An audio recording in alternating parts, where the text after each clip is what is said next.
भारत में कई दर्शन हैं। बुद्ध दर्शन, राम को भी दर्शन कह सकते हो, राम के बारे में दर्शन या अलग अलग दर्शन आप जैसे सीनियर क्लासेस में जाएंगे, कॉलेज में जाएंगे, आप पढ़ेंगे तो बुद्ध दर्शन का थोड़ा सा टच में आ जाएगा। गौतम बुद्ध का बचपन का नाम जो था वो था सिद्धार्थ, ठीक है, और उनके पिताजी का नाम था राजा शुद्धोधन और माता का नाम था माया, ठीक है। ये राजा थे और इनका जन्म कहाँ हुआ था, जहाँ जन्म हुआ था वो जगह आज नेपाल में है, कपिलवस्तु में जन्म हुआ था, ठीक है, नेपाल में वहाँ पे शक्य कुल में इनका जन्म हुआ, राजा थे। अब जैसे ही इनका बर्थ हुआ तो 6-7 डेज के बाद इनकी माता की डेथ हो गई, तो इनको पाला किसने, गौतमी हुआ, जो गौतमी मासी, इनकी मदर की जो बहन थी गौतमी, उन्होंने इनको पाला। जैसे इनका बर्थ हुआ तो इनके बारे में कुछ लोगों ने भविष्यवाणी की कि जैसे ही इनका संसार से मन हट जाएगा और ये तपस्वी बन जाएंगे, ठीक है। तो इनके पिता शुद्धोधन को बड़ी चिंता हुई क्योंकि इकलौते बेटे थे और पत्नी भी थी नहीं, तो उनको जब पता चला कि ये सन्यासी बनेंगे तो उन्होंने इनको घर में ही रखा। इनकी सारी खेलने की व्यवस्था, आगे इनको भी राजा बनना था तो वो सब भी व्यवस्था इनकी महल में ही कर दी गई और इनको ये परमिशन थी ही नहीं कि ये महल से बाहर जा पाए, सब कुछ वहीं से। शादी हो गई, ठीक है, मेरे बाप 24-25 साल की हो गई, इनकी शादी हो गई होगी। शादी हुई किन से, यशोधरा जी से, ठीक है। यशोधरा भी बहुत ग्रेट लेडी, ठीक है। अब शादी के बाद इनका बच्चा भी हुआ, उसका नाम था राम। तो जब ये 28.5 ईयर्स के रहे होंगे तब ये एक दिन जाते हैं और ये किसी को नहीं बताते और ये निकल जाते हैं कि मुझे देखना है संसार कैसा है, क्योंकि अभी तक किनको देखा था, राजमहल को, राजमहल में जो लोग थे उनको, पत्नी को देखा था और अपने पिता को देखा था। तो जब ये आगे बढ़ते हैं तब ये देखते हैं इनको एक दुखी बूढ़ा व्यक्ति, उस बूढ़े व्यक्ति को देखते हैं तो इनका जो रथ चलाने वाला था उनसे पूछना है ये बूढ़ा कैसे हो गया, तो कहते हैं जो भी बुलाते थे राजकुमार ये ऐसा होता है, ठीक है। थोड़ा और आगे चलते एक बीमार व्यक्ति मिलता है तो उनको बड़ा सरप्राइज होता है क्योंकि आज से पहले उन्होंने बाहर की दुनिया देखी नहीं थी, तो ये बीमार कैसे हो गया, बहुत सरप्राइज होता है। फिर वो समझाते हैं कि राजकुमार बीमार भी लोग होते हैं। उसके आगे चलते तो एक लड़की मिलती है तो कहते इनको क्या हुआ, कहते ये मर गया, ठीक है।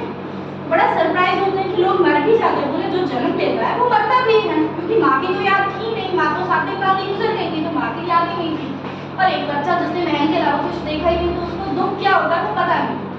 फिर एक आगे चलते हैं तो एक वृक्ष के नीचे सन्यासी तप कर रहे हो, तो जब वो सन्यासी तप कर रहे होते उनको पता भी नहीं कि सिद्धार्थ उनके पास से जा रहे हैं, है ना। वो फिर सरप्राइज होते हैं तो वो पूछते हैं अपने साथी से कि ये कौन है, बोले ये सन्यासी है, इनको संसार से कोई मतलब नहीं है, जो भी हो रहा है ये तो ईश्वर की भक्ति में ही। तो बस सिद्धार्थ ने अपना जो भी पाप था, अपना रास्ता उन्होंने चुन लिया और उन्होंने ठान लिया कि मुझे भी इनकी तरह सन्यासी बनना है। घर आए, सोच रहे थे कि क्या करें, पत्नी को क्या बोले, शायद पत्नी मुझे रोक लेगी क्योंकि बेटा जो पैदा हो चुका था उसका नाम था राहुल, वो भी पैदा हो चुका था, शायद 6 महीने का रहा होगा, कुछ बोल नहीं पा रहे, उनके दिमाग में कई चीजें चल रही, नहीं बोल पाए, फिर बिना बोले वो वहां से चले गए कि मुझे ज्ञान खोजना। खोजते खोजते जगह जगह साधुओं से मिले, अलग अलग जगह रहे, वो पहुंच गए बिहार। डेली पूछते, हर साधु से मिलते कि उनको उनके क्वेश्चंस का जवाब मिल जाए, उनको उनके क्वेश्चंस का जवाब नहीं। घूमते घूमते बिहार में एक पीपल के वृक्ष के नीचे वो बैठे, वहाँ वैशाख पूर्णिमा के दिन उनको सत्य का बोध हुआ, ईश्वर का ज्ञान हुआ। उस पीपल के वृक्ष को क्या कहते हैं, बोधि वृक्ष कहते हैं। और आज के दिन हुआ वैशाख पूर्णिमा को, इसलिए हम आज के दिन को किसके रूप में मनाते हैं, बुद्ध पूर्णिमा के, ठीक है। अब वो ज्ञान क्या था, ज्ञान में 5 बातें थी, उनके ज्ञान में 5 बातें थी कि मुझसे नहीं होगा। पहली चीज क्या थी कि मुझसे नहीं होगा, इसको हटा दो। दूसरी चीज मेरे पास समय नहीं है, ये भी हटा दो, ठीक है। तीसरी चीज लोग क्या कहेंगे वो भी हटा दो और अपना काम शांति से करते चलो और अहिंसा और सत्य पे चलना है और एक ही परम सत्य वो क्या है, ईश्वर। ये ज्ञान को उनको उस दिन मिला। अब इन्होंने जब इस बात पे वो चल पड़े तो उनके पास जो भी जाता था वो वहीं का होके रह जाता।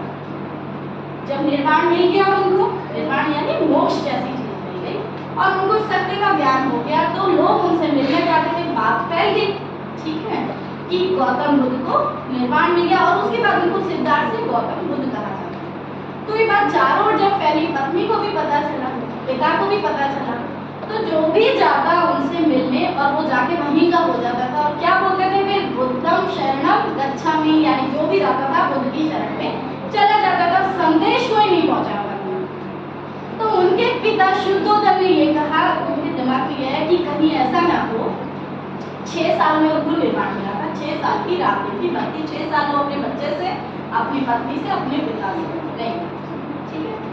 अब पिता ने उनके एक दोस्त को, जो बहुत करीबी दोस्त था, सिद्धार्थ का, गौतम बुद्ध का जो बहुत करीबी दोस्त था, उन्होंने उनके दोस्त को ये कह के भेजा कि बुद्ध की बात बाद में सुनना, पहले इतना सा मैसेज डायरेक्टली दे देना कि पिताजी याद करें, ठीक है, क्योंकि अगर बुद्ध की बात सुन ली तो वापस लौट के आओगे नहीं, क्योंकि जो भी जाता था उन्हीं की बात सुन के वहीं निर्वाण में बैठ जाता था, वहीं सन्यासी बन जाता था, लौट के ही नहीं आया। तो उनके मित्र ने इतना फर्ज निभाया, पहले बोल दिया कि पिताजी याद करें और उसके बाद फिर बुद्ध की शरण में पहुंचे। अब जब गौतम बुद्ध आए तो सरप्राइजिंग स्टोरी ये है कि जब गौतम बुद्ध आए, महल में आए, महल में एंट्री नहीं कर रहे वो आश्रम के बाद वहीं पे कोई जगह थी, स्कूल टाइप का जो भी था, जो आश्रम था, वो वहीं पे रहे और भिक्षा मांगे।